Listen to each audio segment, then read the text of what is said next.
حضرت عائشہ صدیقہ رضی اللہ تعالیٰ عنہ فرماتی ہیں، تفسیر روح البیان میں موجود ہے، کہتی ہیں ایک دن حضور اچانک میرے ساتھ آرام فرماتے بستر سے اٹھے نکل گئے۔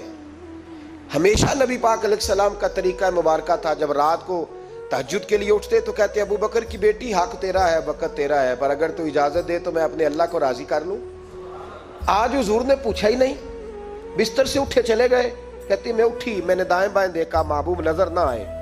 حضور کی طامت استعمال شدہ پڑی تھی، وہ طامت میں نے اٹھا کے اوڑھ لی اور میں نکل گئی حضور کو تلاش کرنے۔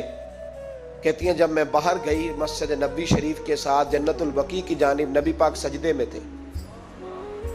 کہتی ہیں میں گئی، تھوڑی دیر کھڑی ہوئی، حضور نے آہٹ سنی تو پوچھا تو کون ہے؟ میں نے کہا میں عائشہ ہوں۔ تو محبوب نے فرمایا یہ عائشہ کون ہے؟ میں نے کہا یا رسول اللہ میں آپ کی زوجہ۔ فرمایا زوجہ کیا ہوتی ہے؟